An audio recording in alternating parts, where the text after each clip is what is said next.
next. Yeah, I'm pointing out facts. If I point a finger, that's point of attack. Good point, who's next? Flag on the plate, now I'm causing them death. We bet on ourselves, so what you expect? A die-hard fan, never live with regret. Yes, sir. Go to my neck. Burgundy flex. Who wants the smoke? We bringing it home. Beat like gas. Look how we step. Who we got next? Step on the right, step on the left. Who do we rep? Commanders. Where's my soldiers? Right side. Commanders. Where's my soldiers? Left side. Commanders. Where's my soldiers? Right in the middle. Commanders. Where's my soldiers? High off the way that this sound, they turn up as soon as they feed the ground. I am not playing around. I hit them, I bet that they feeling me now. Welcome, one and all across the nation and around the world. I welcome you all to the latest edition of the Commanders Gridiron Report. I am your host, Drew Willingham, and we are back for episode 11 here on the Commanders Gridiron Report.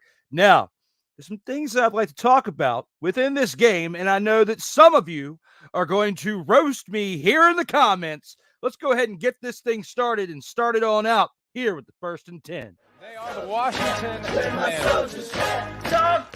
New name, new marks, new uniform. Soldiers, are we ready for Operation Burgundy Black?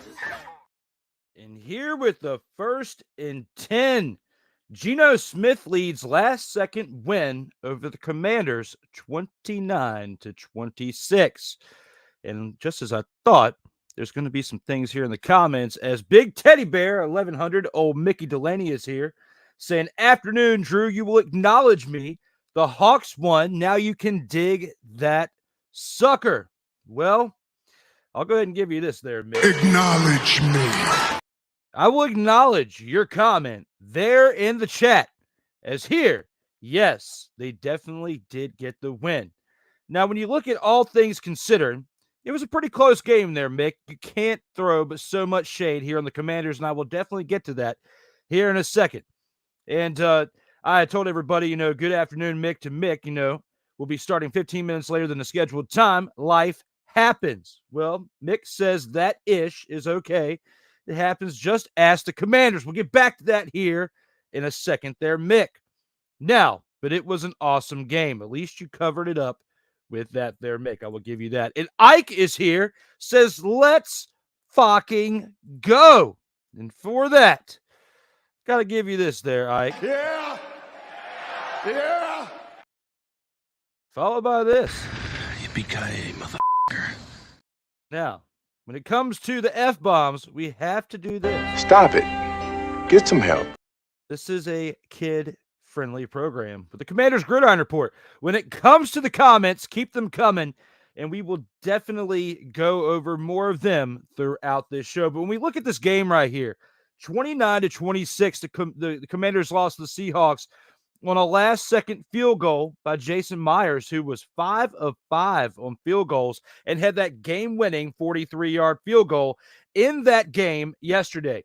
Definitely was a great game to watch. I mean, when you look at it, it was back and forth. Sam Howell threw for over 300 yards. Geno Smith threw for over 300 yards.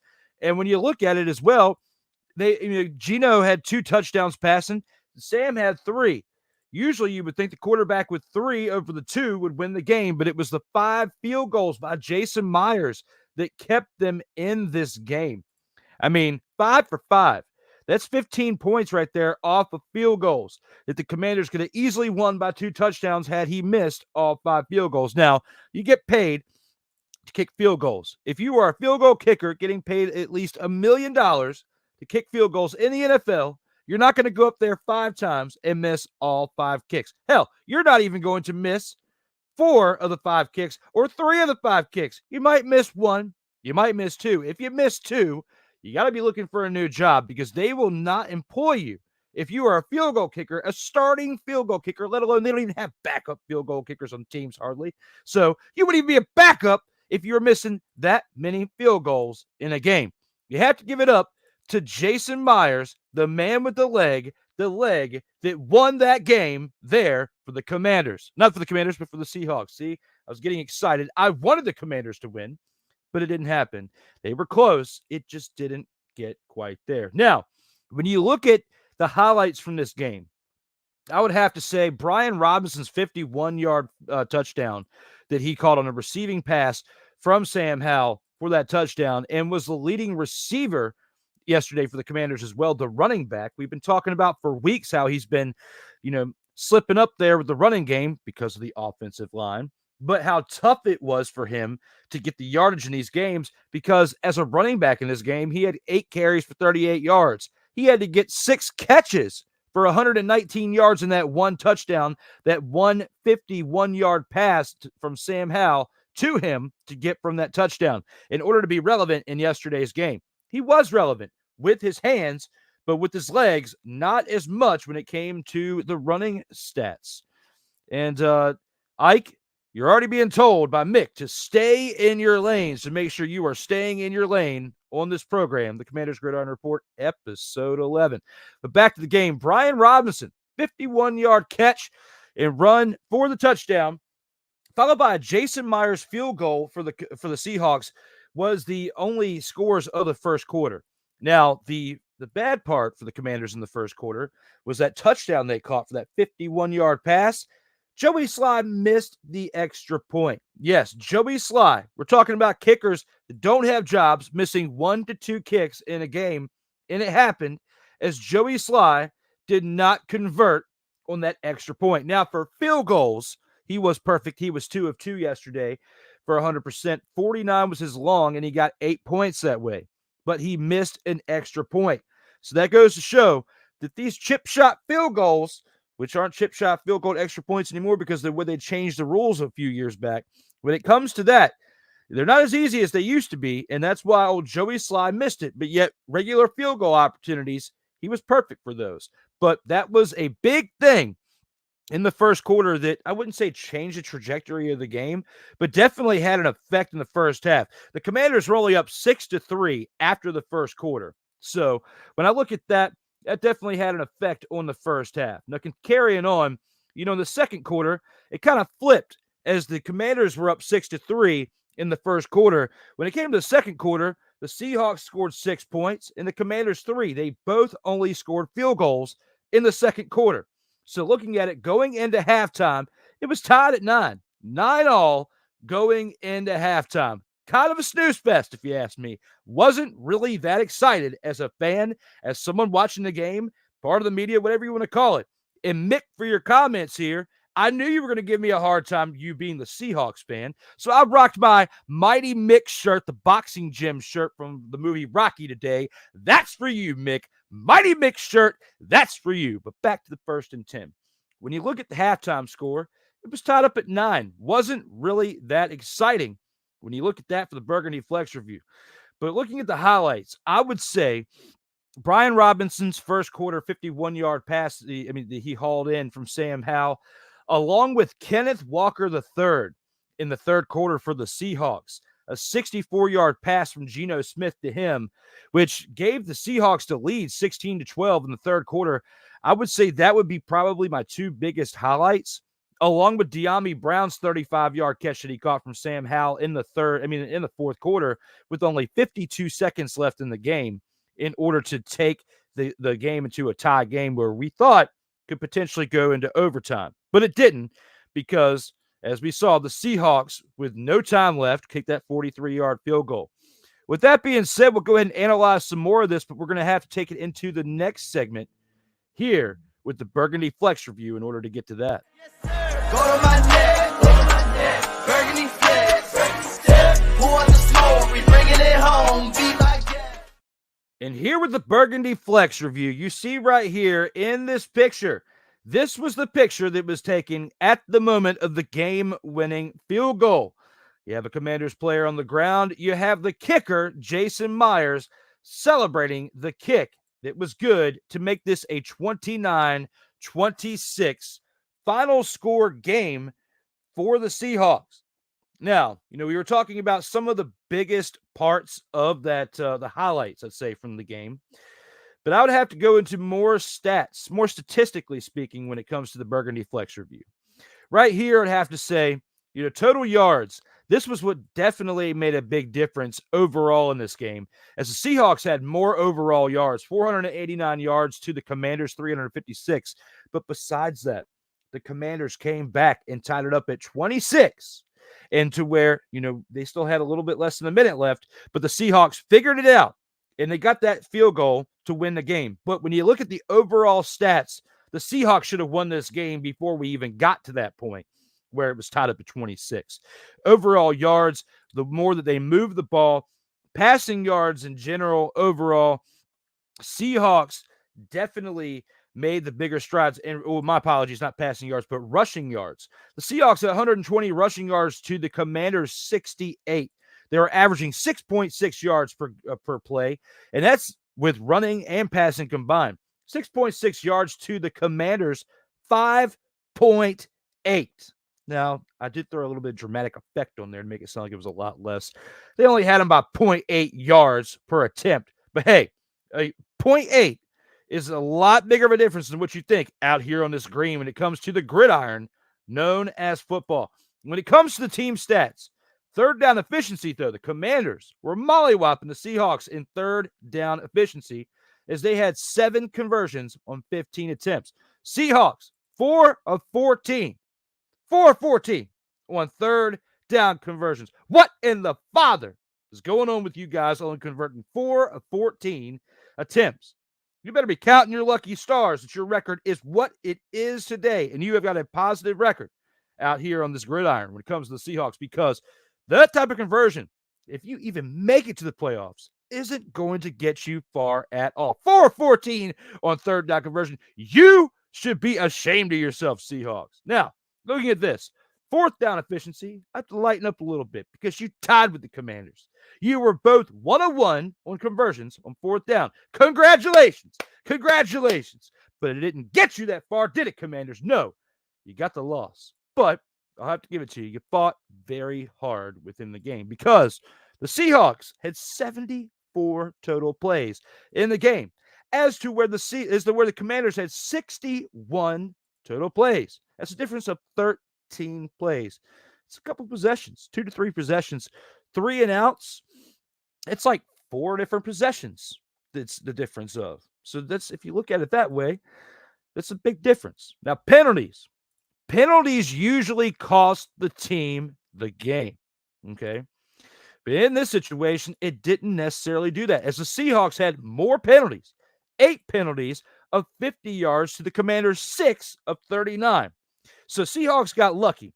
What really kept the Commanders in this game was the penalties on the Seahawks side, because had they not converted that many penalties, and had the Commanders not left as much time on the clock as they did when they scored the 26th point and tied the game, could have seen a different outcome. But shoulda, coulda, woulda. Beggars can't be choosers out here on this gridiron, because you tied the game up, and you should be thankful that you did that alone. So I can't throw but so much shade on that in today's game. But one big difference when it comes to turnovers, there was only one in the entire game. Neither one of the quarterbacks threw any interceptions, which is definitely great. We're seeing Sam Howell progress each and every week. And I know some people out there, unnamed, will like to go out there and say that this is all the success of Eric Bieniemy, that old EB is the only reason why Sam Howell is as good as he is. I'll argue to part of that. Part of that you may be right on, but is Eric Bieniemy in shape out there running around slinging the rock? No. He has a headset on like me, talking into a microphone and telling the kid what to do. The kid still has to execute it, okay? Is he a great teacher? Yes. Is he motivating him to get better football out of him? Yes. But we can't say it's all Eric Bieniemy, because look at what the kid did last year in that final game of the year, Week 18, against the Cowboys. He proved to me in that game that he was special, and I've been talking about it all offseason long up to this point. People thought, Drew, you're crazy. You're throwing all your cards in on this Sam Howell kid. Well, look at what he's doing. The Commanders would not have been in this game yesterday had Carson Wentz been in this game as a quarterback. Taylor Heineke, to an extent, they probably could have if this team kept improving, and if he was playing for Eric Bieniemy, probably he might be looking a little bit better. But Taylor Heineke wasn't consistently throwing 300 passing yards a game. It just wasn't happening. We were not seeing it out here on this gridiron. Let me interrupt myself for a couple comments that we have out here in the chat. Rob Johnson's in the house. Rob says they have to beat the Giants by 30. I felt horrible for the offense yesterday. You know what? I will give you that. I will absolutely give you that. And for that, because Rob Johnson is in the house, I have to get excited with this.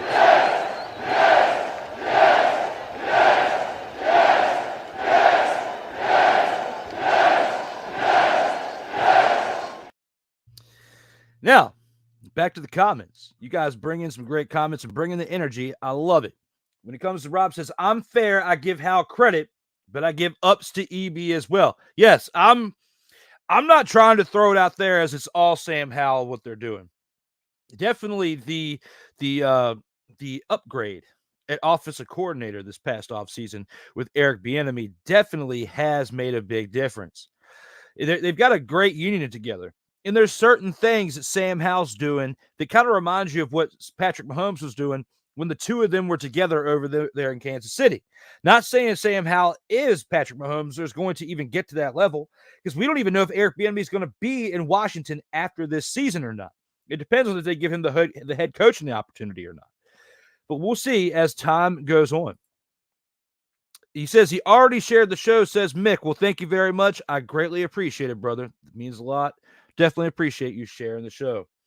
If we give other coaches credit, we have to do the same in Washington. Yes, we absolutely do. I definitely agree with that. And it doesn't matter how you start the game, it's how you finish the game. To an extent, Mick. I mean, when it comes to the scoreboard and it comes to the wins and losses, yes, it definitely matters how you finish the game. But as we were talking about those penalties, he almost threw it away. There was one time where I'm looking at when they tied it up at 26 and had that missed field goal not occurred in the first quarter, the Commanders would have been up 27-26 in that moment, Mick. So you can say all you want to, but it came very close to being a completely different game. It was based on a missed opportunity on an extra point that changed the trajectory of that situation there in the fourth quarter.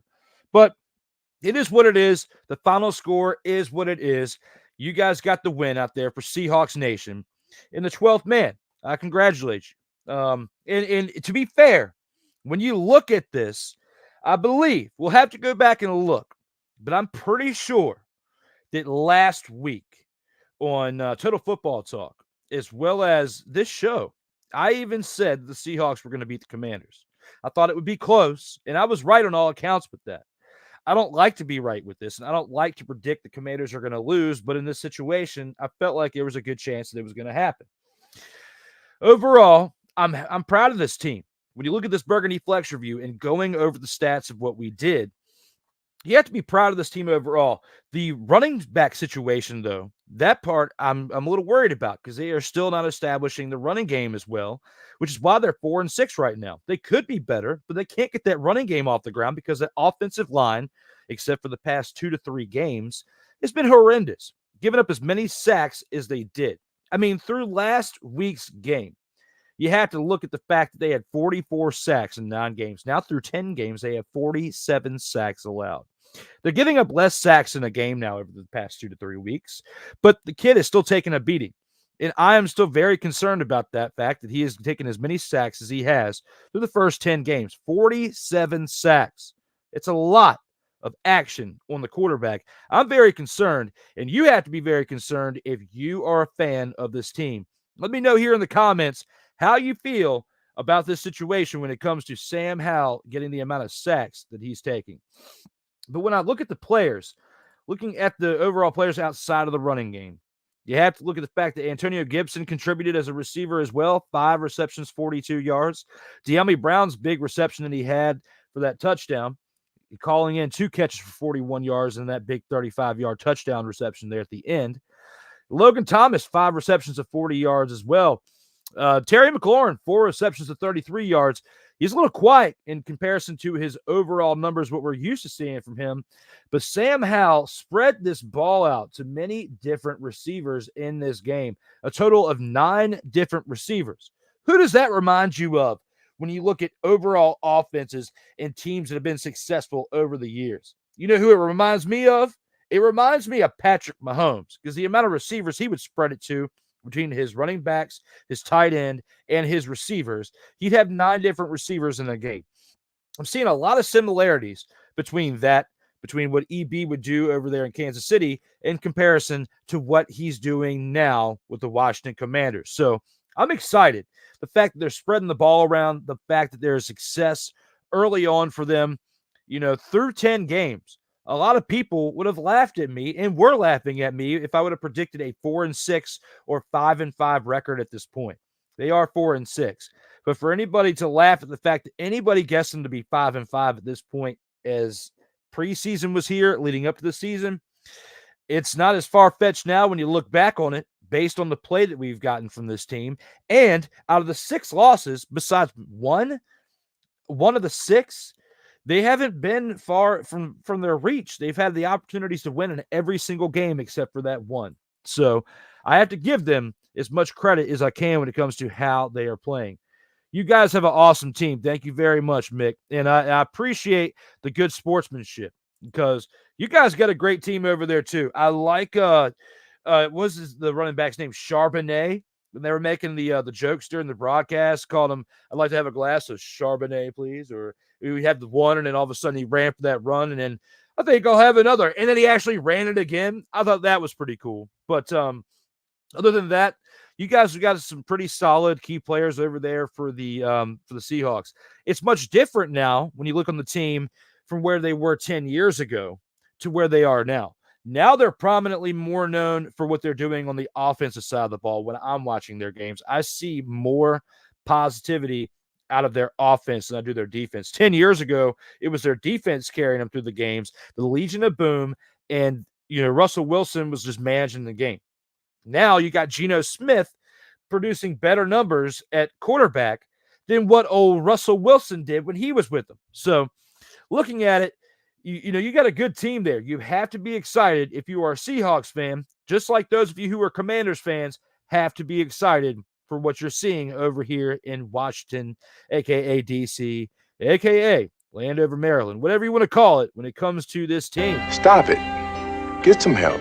I know. I can't help it. They need a legitimate name. I'm sorry. I'm doing the best I can out here on these streams when it comes to this team right here. Gotta love them, whether you're a fan or not. But we're going to go ahead and take this into our first commercial break. When we come back, we have to talk about our Soldiers of the Week, our MVPs of the game. You'll be interested to see who I picked on the other side of this commercial break. See you back here in about 166 seconds. Commanders, where my soldiers? Right side. Commanders, where my soldiers? Left side. Football, and more football, you say? Well, tune in to Total Football Talk. Join your hosts, Drew Willingham. You were playing like a dumpster Pelican quarterback. And Cole Johnson. It sets up for possible play action. Did you hear that, Dak Prescott? As they take you through all the paces, both on the field and in the boardroom, of Total Football Talk. Every Tuesday at 9 a.m. Eastern, 8 a.m. Central. Exclusively on the Surtoba Media and the Comey Media Incorporated YouTube channel.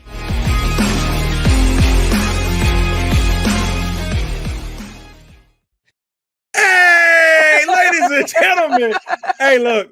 Hey, stop playing games. Y'all already know. Go ahead and toss him some Willie Bucks. Ain't nobody playing around. Hey, $sign DWillie87. Go ahead and hit him up on the Cash App and go ahead and give him some Willie Bucks. Look at Drew looking stoic, ladies and gentlemen. Stoic on that $10 bill. So go ahead, slide my man over some Willie Bucks, and we good. That's all I'm saying. We good. How about some Willie Bucks? Surtoba Media, where the struggle is real to be awesome. If you're looking for a sports program that gives you the flavor. Washington Commanders? Really? This whole thing stinks to high heaven. That pulls no punches. Thuggish act by a thuggish actor. That gives you some humor. Praise everything LeBron does and never criticize it. If you want a show that gives you good times, then this is that show. BS3 Network proudly presents. I am Cole Johnson, and welcome to Cole Sports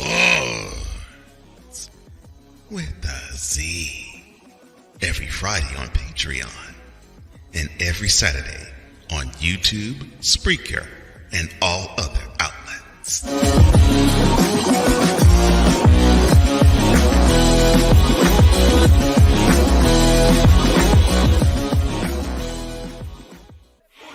Commanders, where my soldiers, right side. Commanders, where my soldiers, left side. And welcome back from that first commercial break. We are here to discuss the Soldiers of the Week. Let's go ahead and see who we got in store for those soldiers here on this show. Where my soldiers, right side. Commanders, where my soldiers, left side. And here for the Soldiers of the Week, it's tough when I have to acknowledge the other team, but we actually have to do it to be fair sportsmen out here on these streams. Looking first, we have to give it to Jason Myers, who was 5 of 5 with the game-winning field goal of 43 yards to give the Seahawks the 29-26 victory. Looking at my second Soldiers of the Week, I'd have to give it to Sam Howell, 29 of 44. Completions out of attempts, 312 passing yards with 3 touchdowns, as he was part of the reason why the Commanders were in this game to begin with. In our number 1 Soldiers of the Week, I have to give it to Geno Smith, 31 of 47 on completions of attempts, 369 passing yards, and 2 touchdowns. That is who I have for my Soldiers of the Week, looking at Jason Myers for number 3, Sam Howell for number 2, and Geno Smith, who kept the Seahawks in contention to even get that game-winning field goal at our number 1 pick. Who do you guys think when it comes to these Soldiers of the Week? Did I get it right? Should somebody else be on this board? Who do you think when it comes to Soldiers of the Week? Let me know down here in the comments section down below. And we have a couple comments. Let's see what we have right here. Looks like Mick says, "You are my MVP, Drew. Even after hard loss, you are still bringing the fire." Yes, I appreciate that because, somebody asked me not too long ago, Mick, this actually makes me think about something. Somebody goes, when they first started the season off, so when they lose, are you not going to do an episode? No, this team could be 0-16, and I would still, 0-17 now. There's 17 games they play in a season. 0-17, and I would still do a show. I'd be talking a bunch of smack about how the team would suck if they were 0-17, but you can't be upset if you're a fan of the Commanders or if you're someone who covers the Commanders. Like, I'm privileged to be I'm privileged to be part of both of those parties. So whether you're a fan or someone that covers the team, you can't really be upset at this team right now because they are staying in every single game, except for that one blowout loss that they had. But I can't get mad at them because they are sticking tough in each and every show. Well, I am for each and every show. They are for each and every game. So thank you very much, Mick. When it comes to that, let me know, Mick, in the comments. Do you agree? Do you think I got it right when it comes to Jason Myers at number 3, Sam Howell at number 2, and Geno Smith at number 1 when it comes to the MVPs of the week? Again, fans, let me know here in the comments. Did I get it right? Number 3, Soldiers of the Week, Jason Myers, 5 of 5 on field goals. Game-winning 43-yard field goal to put it number 3. Sam Howell at number 2, 29 of 44 completions of attempts for 312 passing yards and 3 touchdowns. Or Geno Smith at number 1, 31 of 47, 369 passing yards and 2 touchdowns to get the number 1 spot because his team got the victory off this play. Now, if it would have gone the other way, I would probably have Sam Howell at 1, Geno Smith at 2, and one of the Commanders players, probably Brian Robinson, because of what he did both at receiver and, running back, even though his running back numbers have been trash. But what he did as a receiver, it'd be tough. You also got De'Ami Brown's catch.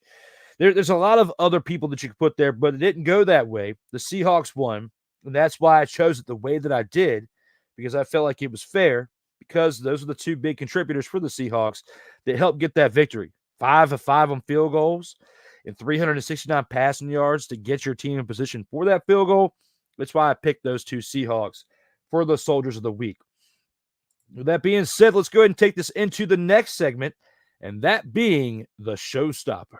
High off the way that this sound, they turn up as soon as they feet hit the ground.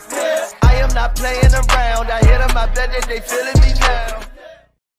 And here with the Showstopper, what improvements should the team make, from this week 10? I've said this for many, many, many weeks. This is now episode 11. I've been saying this dating back to the first episode before week 1's game. They need to work on the running attack. And part of working on the running attack is going to be improving that offensive line. If you don't make any improvements to the offensive line, which they have shifted some things around at guard and tackle this year, they've shifted around 3 of the 5 players because they were just talking about it on yesterday's game. If they did a little bit more shifting and brought in some big name talent during the offseason, like a big name guard, a big name tackle, especially put them on that blind side, because that's how Sam Howell's been taking that beating. His blind side, his left side. Of course, he's a right-handed quarterback. He can see the right side very well. But his blind side, where he's been getting smacked around a little bit and taking 47 sacks in 10 games, he needs a little bit better protection. Not only that, but they need better protection, not just on pass protection, but on rush protection, to where they can open up some holes for Brian Robinson to run. When you have 8 carries for 38 yards, and you're averaging like 35 to 38 yards a game right now, because it seems like you're having anywhere between 35, 38, and 41 yards a game. If you don't make these improvements here, Brian Robinson came back from getting shot. This dude got shot last year and came back.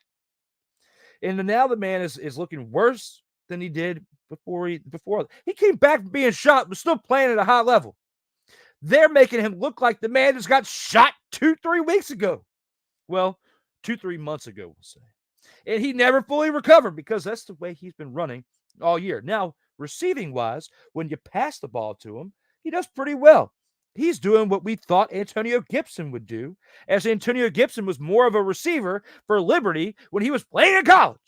And then you shift the receiver, from receiver to running back. And now the person who you thought you were going to get that type of production from is coming from a different player, that being Brian Robinson. But he can only still run for 38 yards a game. 8 carries, 38 yards. No touchdown running. That is absolutely trash. If you ask me, 8 carries, 38 yards, 4.8 yards per carry. I get angry thinking about it, because I'm going to actually go back. Let's take a trip down memory lane. That was just yesterday. 8 carries, 38 yards. My apologies. He doubled those running yard numbers the week before when he played the Patriots. He had to play Mac and Cheese in a terrible team known as the New England Patriots. And I'm going to call them the New England Patriots because it seems like that's all they're doing when they have Mac and Cheese as their quarterback.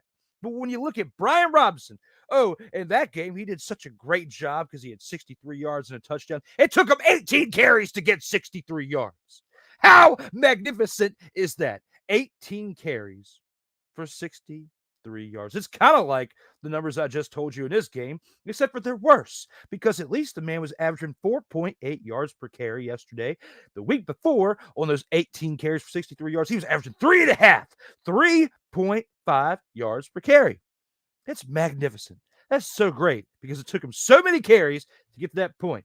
So basically, my point is the Commanders need to open up some more holes for these running backs. Because the week before that, when they played the Philadelphia Eagles, 10 carries, 59 yards. You had a better per rush average on that one, but this is still trash numbers. And from someone that we expect better numbers from, you can't get those better numbers if you don't establish a better rushing game when it comes to your blocking, when it comes to your offensive line. And that's basically the whole synopsis of my argument.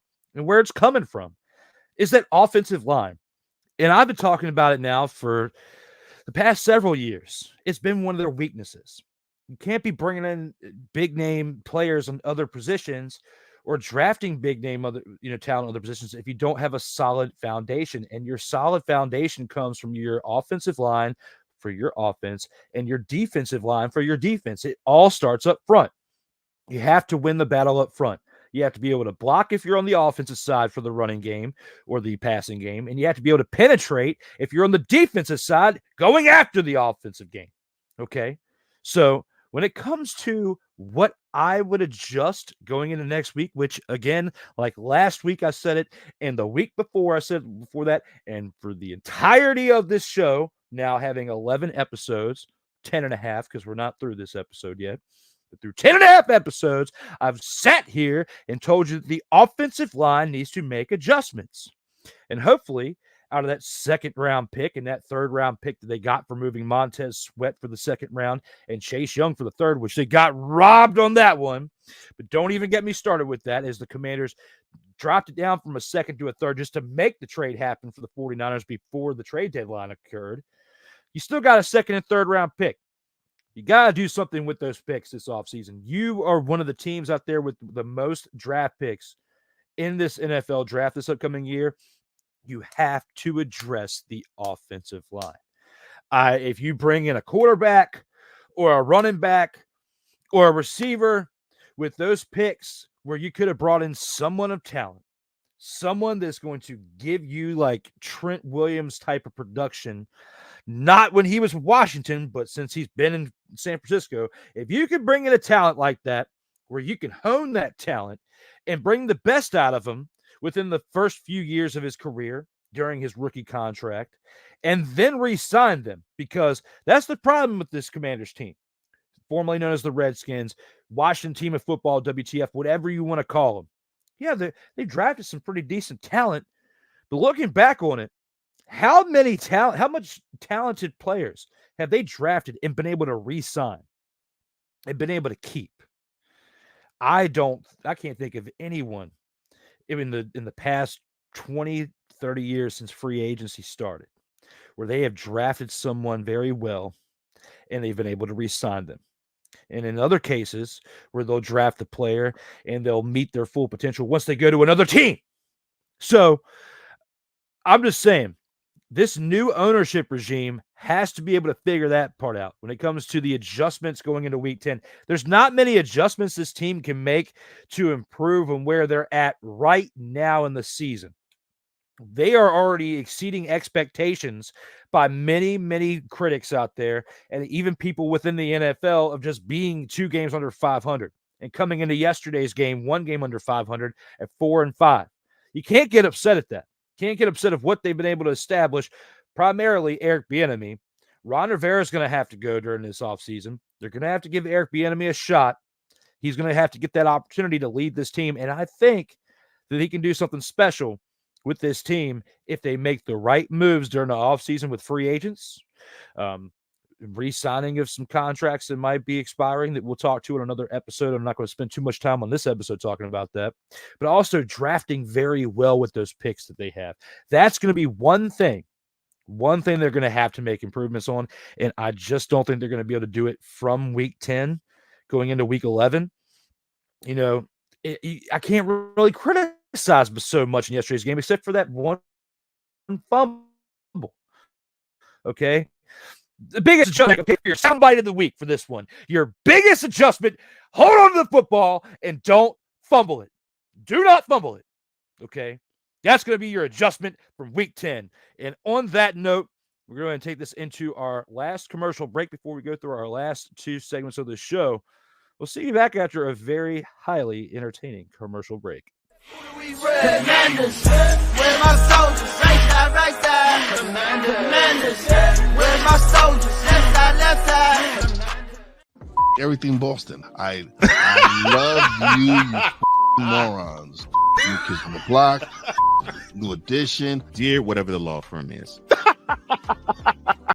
Sincerely, the U.S. Supreme Court. Ben Affleck, Matt Damon. Go yourself again, Jason.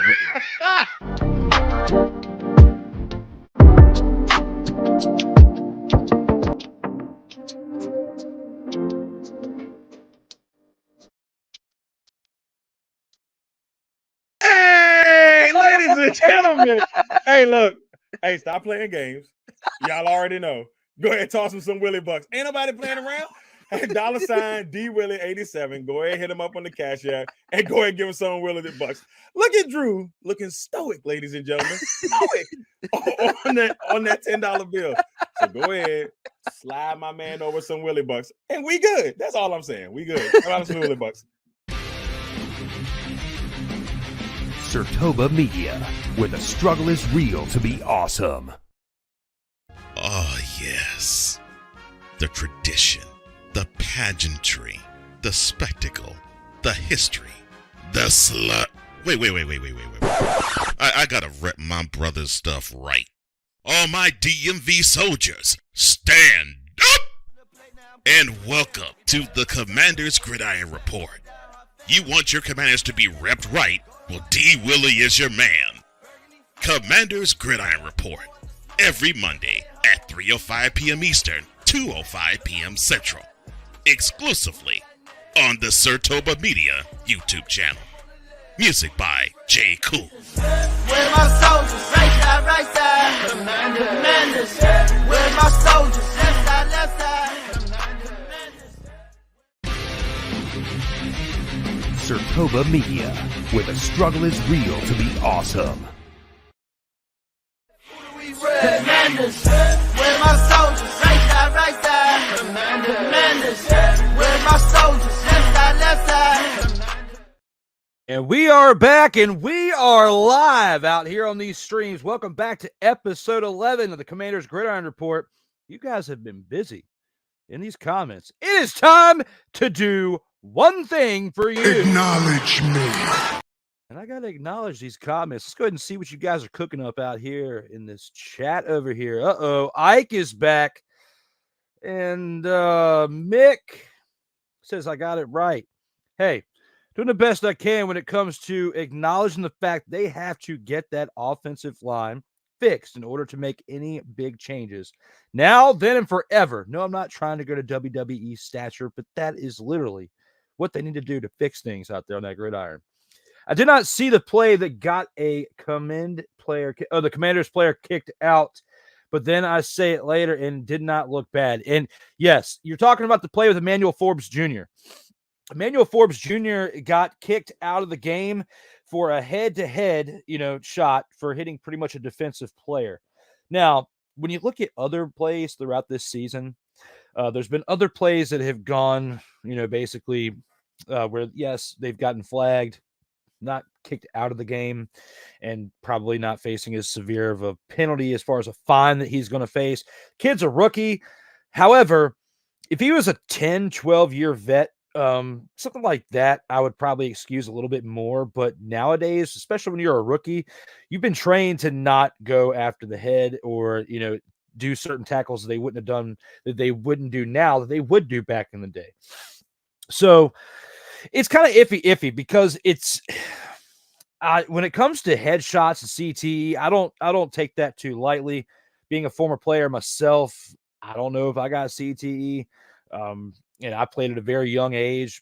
We took some shots. I had some concussions between football and wrestling. So you never know. But these guys take it on a more regular basis. They even made it to a higher level, to college, to professionally from NFL, places I never played on. So I can't say but so much when it comes to that. What I can say is that compared to other penalties that have been called throughout this year, other times when players have gotten ejected, it didn't look nearly as bad as some of the other shots that have gotten players kicked out of the game. So for that, I have to at least agree with you, Mick. I don't think it was nearly as bad as what they called, but yet you can only say what you can say being on the outside of the game, watching the game on TV, not actually being part of the NFL game in itself. I can't get so upset about it. Did that one player getting ejected cost the Commanders the game? No. I think it would have been down to the wire regardless. Emmanuel Forbes definitely had a big impact in this team being 4-5. It would have helped, the Commanders maybe get over the hump in this game. But this happened so early on for the Commanders to still stay within the game and come back and tie the game up at 26 with less than a minute left in the fourth quarter. I can't get upset with them about it. Emmanuel Forbes, the way he tackled in that game, the momentum, the way he made that tackle, I don't think it was egregious. I don't think it was intentional to try to hurt the player or whatnot. I think that's just part of being a rookie and still learning how to control yourself through the motions of making that kind of play. I can't get upset with him, but I can understand why he's upset with getting knocked out of the game for that. The Commies about to lose this weekend to my team for the second time. Ike, you coming on back in here with the shenanigans. I'm going to give you some Bishop Bullwinkle. Hell to the no, to the no, no, no, no. Hell no, no, to the no, no. All right, Ike. Let me talk to you. When it comes to the Giants and you defeating the Commanders, congratulations. I have already acknowledged this on multiple occasions.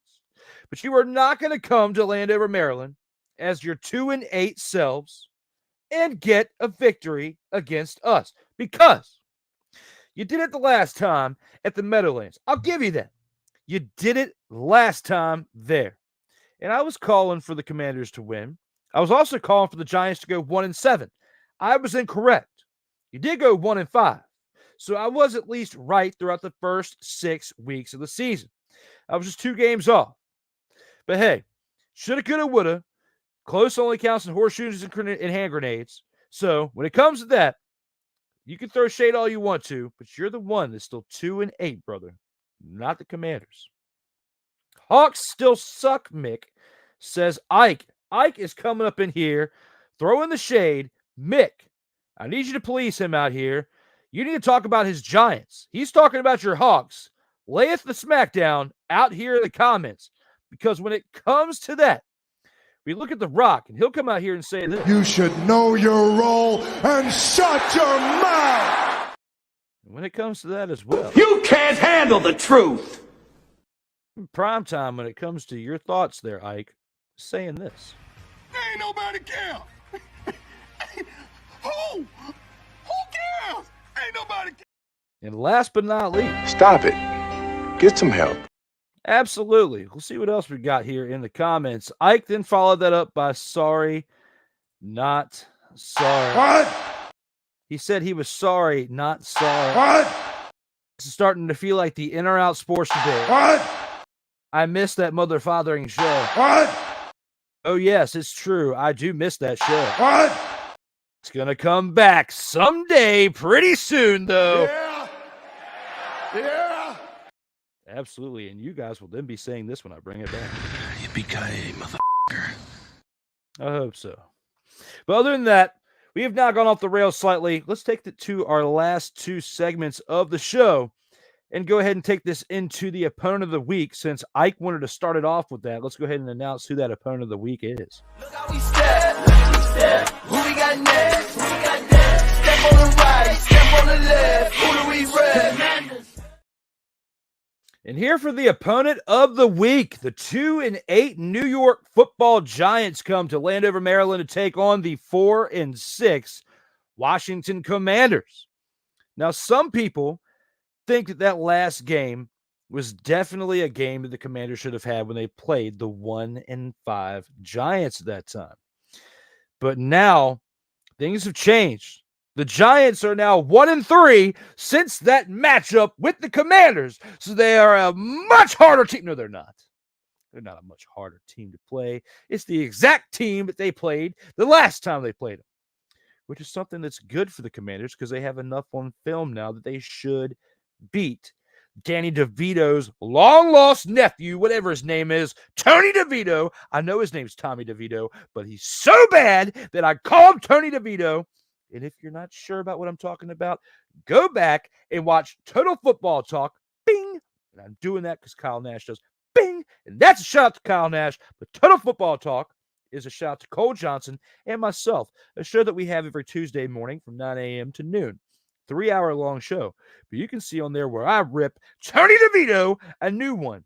Old Tony's Pizza, whatever you want to call him, long-lost relative of Danny DeVito, Tommy, Tony, Danny, who gives a damn? He still sucks. When it comes to that, well, Tommy DeVito, Tony, you got to know your role out here and do a better job. He says your team, Mike, will blank themselves. At least the Hawks will make the playoffs. Like, I mean, yes, you definitely have a great argument there, Mick, when it comes to that. But when it comes to the opponent of the week, the Giants, again, I'm going to throw as much shade as humanly possible, and deservingly so, because this team is an absolute dumpster fire, spearheaded by Dumpster Pelicans right now. They are making Brian Daboll look very bad. He's a really good coach. He just has nothing to work with. Like, except for Saquon Barkley, the rest of the team around him is falling apart. And for that, they don't really have much to keep their head up on. It's really, Charles Barkley said it best. That's terrible. They are terrible. And I don't know if they're going to be gunning for Caleb Williams now. The Panthers are 1-8. But the sad thing about the Panthers is no matter how good or how bad they do the rest of the season, the Chicago Bears have their first-round pick next year. So regardless of that, it's not like the Panthers get to celebrate with any type of choice in the top 5 of the draft, or more than likely that's going to go to the Bears. So will the Bears have 2 top 5 picks next year? Because based on their 3-7 record right now, it's not looking good. The Giants are the next best thing to potentially have a top 5 pick. And there's other players in that draft besides Caleb Williams that'll be available. Daniel Jones has already proven he is not the answer. So I don't know if going from here on out, if they're going to be as competitive as they were the last time they played the Commanders. I think that was going to be the best that the Giants fans get all season. I don't think the Giants are going to win this week in Landover. Based on the improvements that the Commanders have made in the past 4 games since playing the Giants, I don't see them going backwards and losing this game either. So I'm going to not only guess that the Commanders are going to win this game against the Giants, but it's going to be pretty decisive. It's not going to be like the Giants winning 14-7. I think that the Commanders will be winning this game by 14 to 17 points. It's going to be at least double the score of the last game, and it's going to be in the favor of the Commanders this time. So if anybody sees that going any other way, let me know out here in the comments, and we will definitely hash that up before I finish this episode if you get it in time, because we are about to take things into the final segment of this show, and that being the final drive. We bet on ourselves, so what you expect? A diehard fan never live with regret. Yes, sir. And that's right. Bet on yourselves. What do you expect? A diehard fan never lives in regret. You know, I've bet on myself this year in 2023. Things have definitely been very different than they were at this point last year, a year ago. But everything happens for a reason.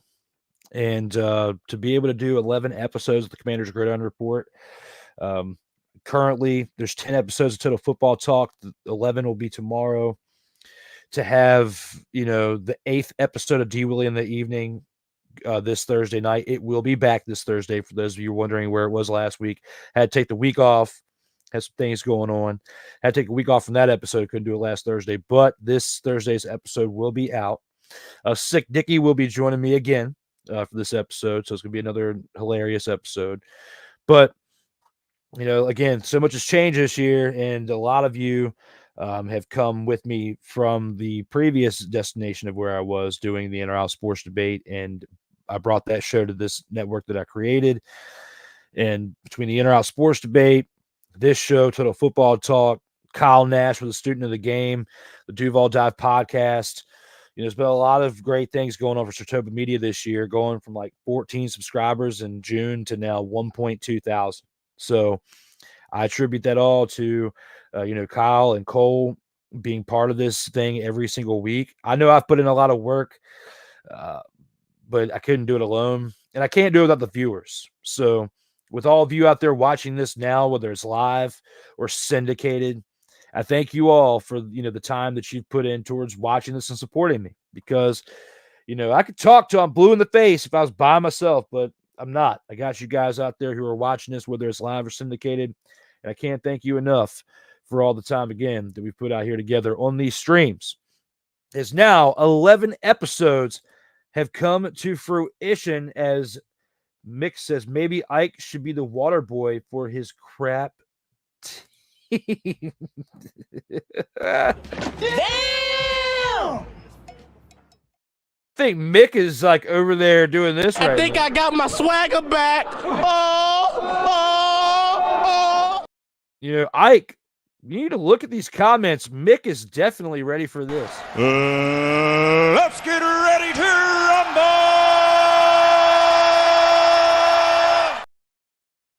While saying this, I am the game, and I am that damn good. Mick, you deserve those lines because you just owned Ike and his New York Giants team. Straight up, great one there. The Commanders will take Ike's crap football team behind the woodshed. Wow. Wow.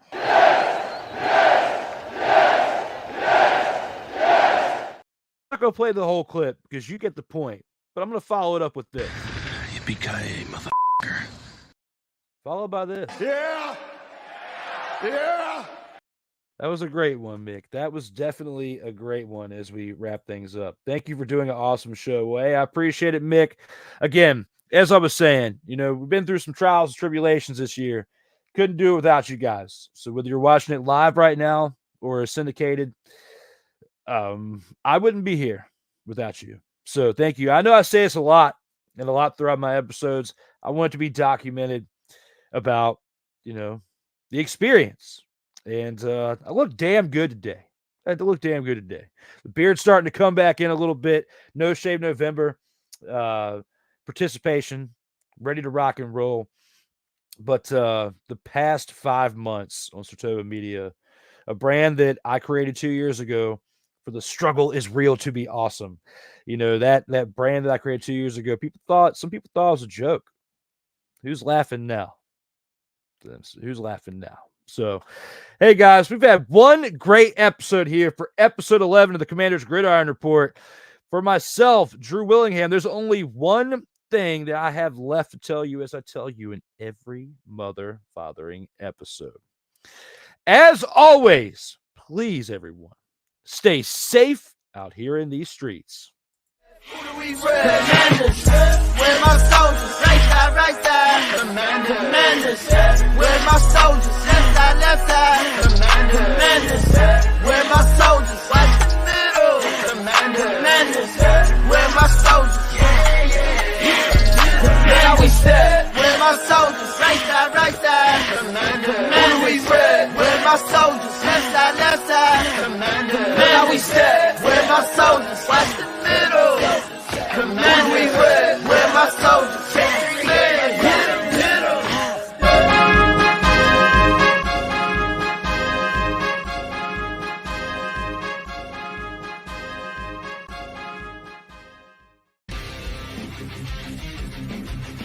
Sartoba Media, where the struggle is real to be awesome.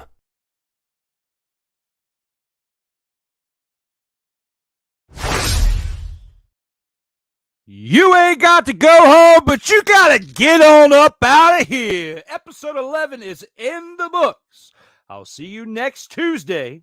Well, next Monday. My apologies. Next Monday with episode 12, as we will hopefully be talking about a Commanders victory over the Giants. I will see you next week.